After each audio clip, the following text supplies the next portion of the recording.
अथ श्री भैंस पुराण। यह कहावत हमें आदम युग के उस समय के जंगल कानून की याद दिलाती है, जब संसार में केवल शक्तिशाली को ही जीवित रहने का अधिकार था।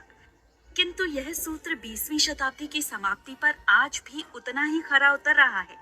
हाँ, समय और बदलती परिस्थितियों के अनुसार शक्ति की परिभाषा में तदनुसार कुछ परिवर्तन जरूर हुआ है। शक्ति अर्थात बल, जिसे सामान्यतः शारीरिक शक्ति से ही आंका जाता है, जैसे अश्व शक्ति। किंतु आज शक्ति शारीरिक बल की ही परिचायक नहीं है। शक्ति की कई शाखाएं और अनेक प्रशाखाएं हो गई हैं, और उनमें भी सिद्ध हस्तों ने विशेषज्ञता प्राप्त कर ली है, यथा सत्ता शक्ति, एकाधिकार शक्ति, वाक शक्ति, श्रम शक्ति आदि। श्रम शक्ति का सदैव वर्चस्व रहा है, किंतु आदि शक्ति की धार कुंद कर देती है, इसलिए वह समय अब सत्ता शक्ति ने ले लिया है, और उसमें भी सत्ताधारी का बायां दायां अधिक शक्तिशाली होने का भय दर्शाते हैं। लोकतंत्र में कुछ ऐसे जीव भी विद्यमान हैं, जो सत्ता या शक्ति की परवाह किए बिना सबको अपने ही ढंग से हाँकते हैं, और उन्हें कहीं भी खुलेआम मुंह मारते देखा जा सकता है। आप माने या ना माने, लेकिन हमने सैकड़ों लोगों की उपस्थिति में भैंस को हाथ में लाठी लिए दिन दहाड़े सार्वजनिक स्थल पर स्वच्छंदन घूमते देखा है, क्योंकि परिस्थितियों ने भैंस को इस सीमा तक विवश कर दिया है कि राष्ट्र के परोपकार और अहिंसावादी सिद्धांतों को ताक पर रखकर उसी लाठी उठानी ही पड़ी। कहने वाले तो कहते भी हैं कि लोकतंत्र का बज गया बाजा, तू तक तूतियां, आई लव यू आजा। संभवतः इस भैंस का उतना दोष नहीं है, जितना कि सत्ता रूपी लाठी पर 2 वर्षों से अनाधिकृत कब्जा किए बैठे तथा कथित कुछ शक्तिशालियों का। आप लाठी भी अपने पास रखें और मन मानिए ढंग से भैंस को हाँकना भी चाहिए, किंतु उसके चारे, भूसे, सानी पानी की तनिक भी परवाह न करें, और सुबह मुंह अंधेरे उठकर दूध निकाल लें और फिर उसे जहां तहां भटकने के लिए छोड़ दें।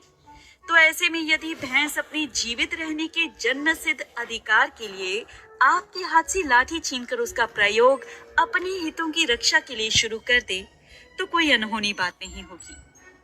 प्राइवेट बस चालकों की संगठित एकाधिकार शक्ति का ही करिश्मा है कि वे कब चले, कहाँ रुके और कितना रुके। कोई माई का लाल इस विषय में काम रोको या स्थगन प्रस्ताव पेश करने की हिमाकत नहीं कर सकता। यदि किसी ने दुस्साहस दिखाने का प्रयास किया भी, तो पहले तो अपने ही साथ नहीं देंगे, और नंबर 2, यदि किसी कारणवश कोई खड़ा हो भी गया, तो दोपहर बाद बस हड़ताल की धमकी पर सब मौन साध लेंगे। पिछले दिनों एक यात्रा के पड़ाव में 2 घंटे चिलचिलाती धूप में बस स्टैंड पर खड़ा रहना पड़ा था। शीतल अथवा उष्ण पेय विक्रेताओं ने अपनी संगठित शक्ति का प्रयोग करके बस स्टैंड पर लगे सार्वजनिक हैंडपंप को निष्क्रिय कर दिया था, ताकि प्यास से छटपटाता यात्री घूम फिरकर उनका ही शिकार बने। सबकी हालत मेरे जैसी ही थी। इस आग बरसती झुलसा देने वाली दोपहरी में वहां कोई हठ योग के लिए तो आया नहीं था।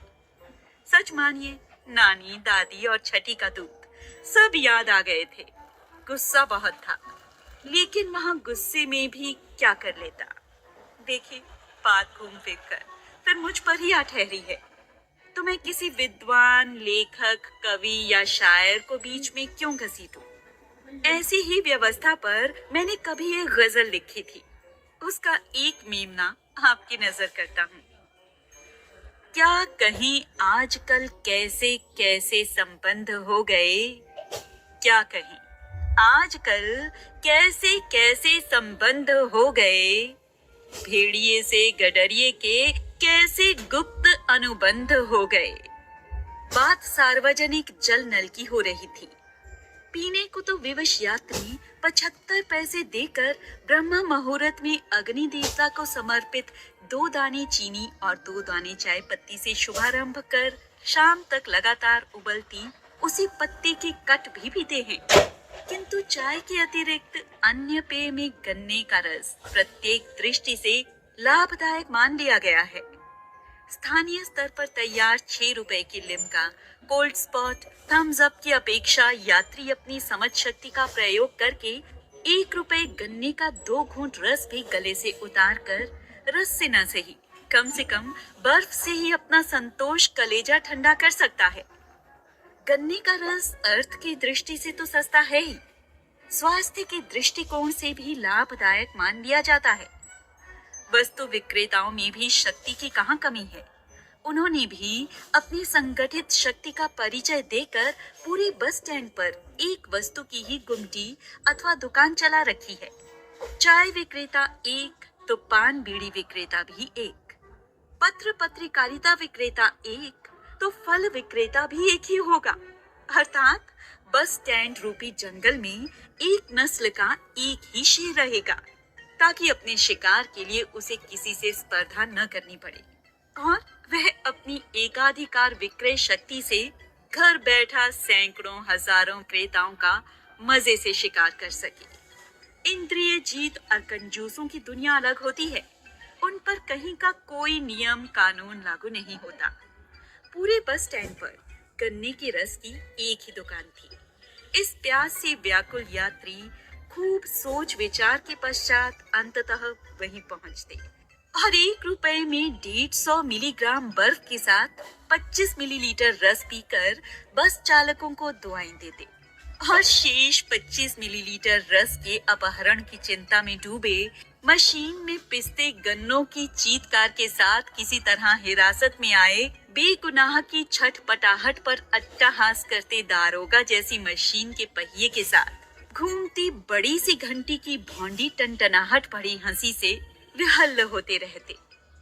मुश्किलों से 9-10 साल का पतला दुबला लड़का अपनी फटी नेकर से शरीर छिपाने में असमर्थ भाग भाग कर ग्राहकों को रस की गिलास पकड़ाता, जूठे गिलास गंदले पानी से भरी बाल्टी में डालकर निकालता, फिर अपने बाएं हाथ में गन्ने पकड़कर दाएं हाथ से लोहे की 2 फुट लंबी तेज धार पत्ती से खचाक खचाक उसके सिर पैर काटता।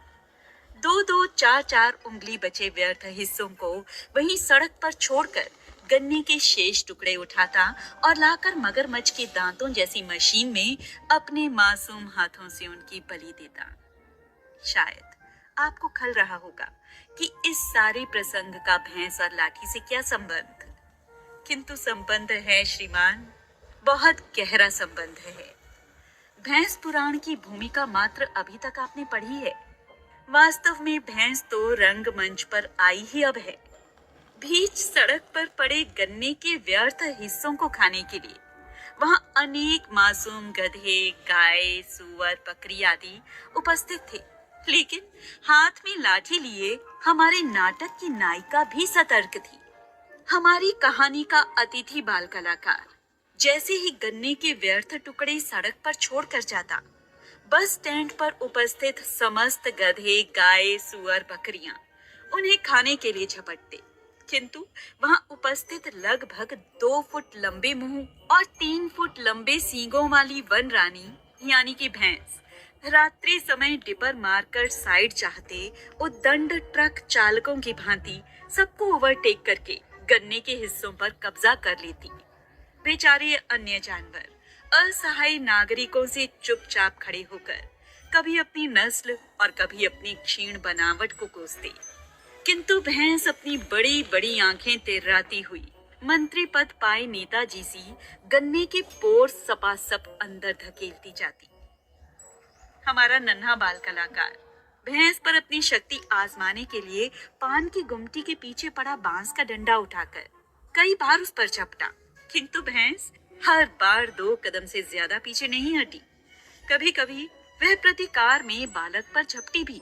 बेचारा बालक माँ बाप के अभाव में खरगोश जैसी बुद्धि न पा सका, इसलिए उसने भैंस शक्ति पर अपनी बुद्धि शक्ति की अपेक्षा लठ शक्ति का प्रयोग किया और क्षणिक तौर पर उसे कुछ देर खदेड़ भी आया, बिल्कुल वैसे ही जैसे चुनाव में पब्लिक पार्टी विशेष को हरा देती है, किंतु वही नेता एन कैन प्राकेण सत्ता में आ ही जाता है।